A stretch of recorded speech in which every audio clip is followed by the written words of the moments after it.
Madam President, last week, Senate Republicans did introduce a new coronavirus relief bill called the Health, Economic Assistance, Liability Protection in Schools Act.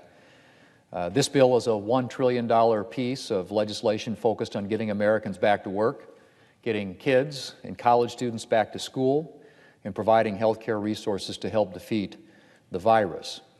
And as the title says, the Health, Economic Assistance, Liability Protection and Schools Act, it does have liability protections in there.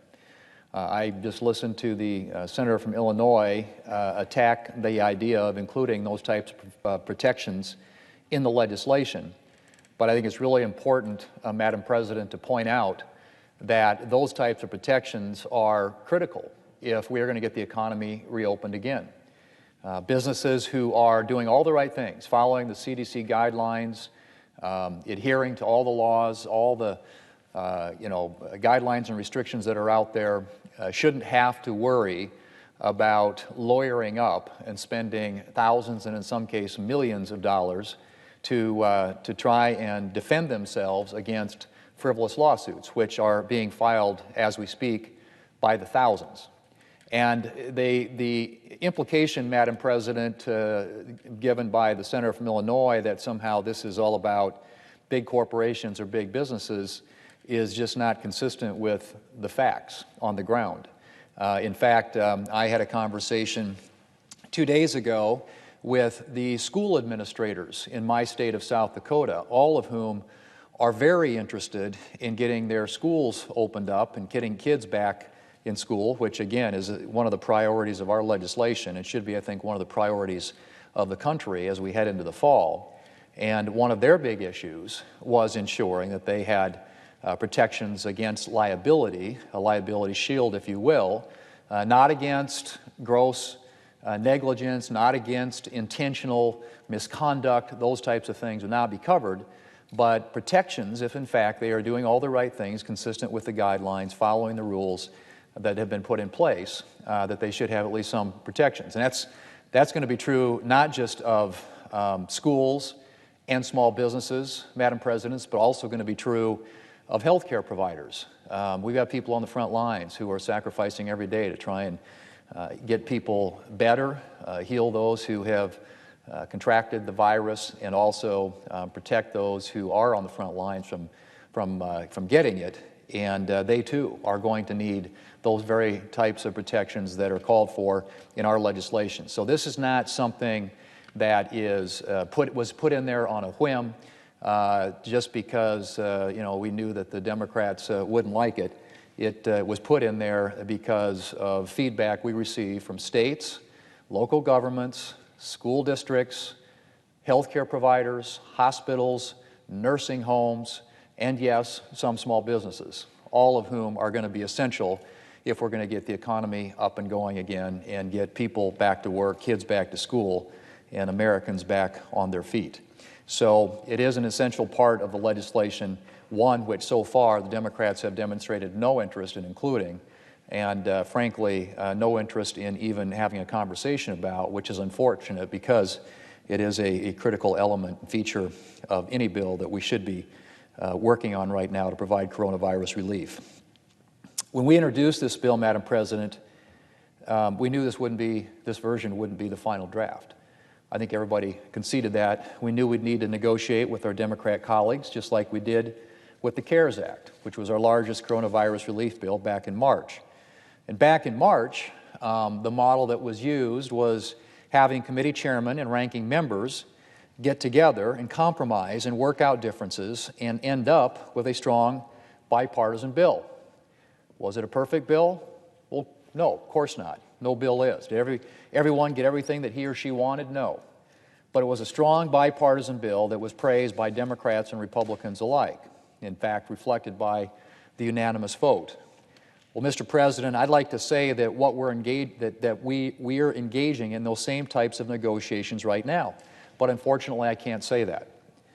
I can't say, in fact, what is happening right now is even negotiations. Negotiations involve both sides being willing to give something up, to compromise, and to try and move toward a solution. And while Republicans are willing to make compromises to ensure that we can deliver another coronavirus relief bill to the American people, Democrats apparently aren't willing to make any. Back in May, House Democrats proposed and passed a massive $3.4 trillion piece of legislation that they called a coronavirus relief bill. Subsequently, it's been endorsed by Senate Democrats who have gone so far as to offer up unanimous consent requests here on the Senate floor to adopt the House-passed bill. In reality, that House-passed bill, $3.4 trillion bill, Mr. President, was a lengthy liberal wish list, which even members of the Democrats' own party dismissed as dead on arrival. In fact, Democrats had some work to do to persuade members of their own caucus in the House to vote for the bill. As Politico put it at the time, and I quote, "As of late Thursday evening, the House Democratic leadership was engaged in what a few senior aides and lawmakers described as the most difficult arm twisting of the entire Congress, convincing their rank and file to vote for a $3 trillion stimulus bill that will never become law." Unquote. That's from Politico.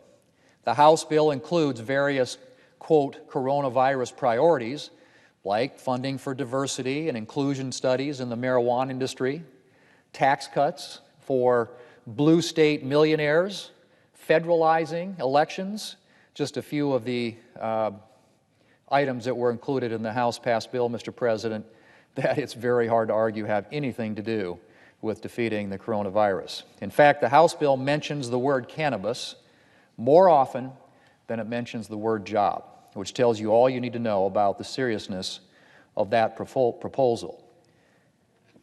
Despite all that, Mr. President, Democrat leaders have taken the House bill as their starting and, yes, their ending point for negotiations.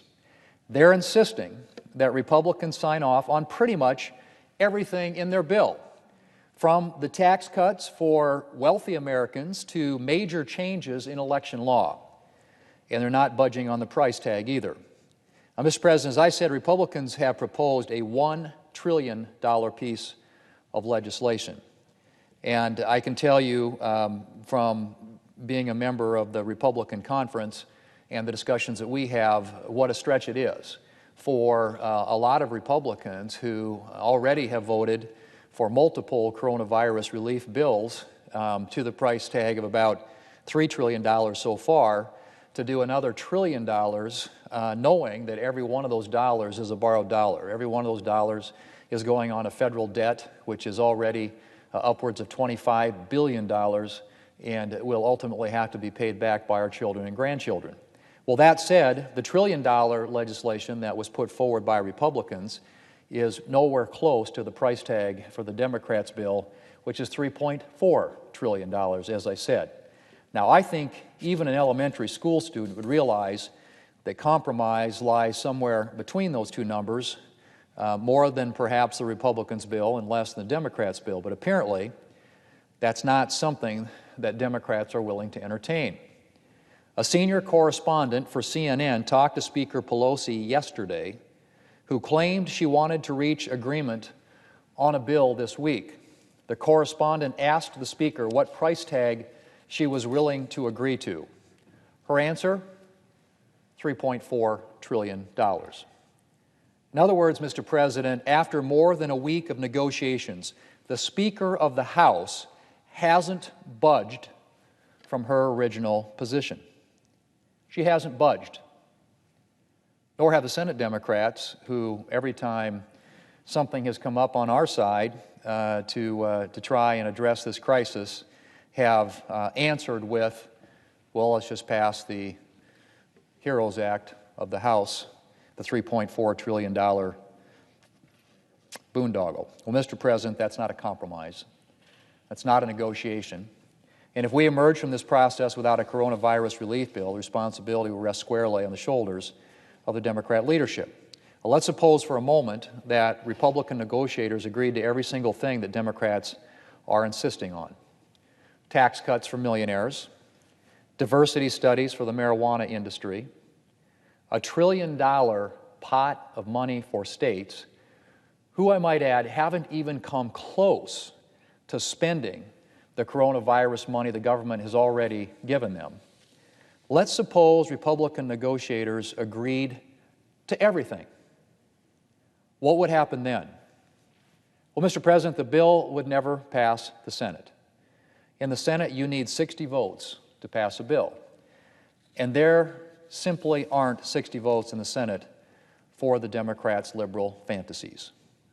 In fact, Mr. President, it would be lovely if, as Democrats seem to think, the government drew its funding from a magical pot of gold that never runs out. But it doesn't. Every dollar of the coronavirus relief that we've already provided has been borrowed money, which continues to drive up our national debt. Now, arguably, it was money that needed to be borrowed. But, Mr. President, there has to be a limit. The higher we drive our national debt, the greater the danger to the health of our economy. Democrats may be fine with jeopardizing our economic health to pay for diversity studies in the marijuana industry, but I can tell you that Republicans are not. Republicans know that we're going to have to borrow some additional money to meet the demands of the coronavirus crisis, and we have offered legislation to do just that.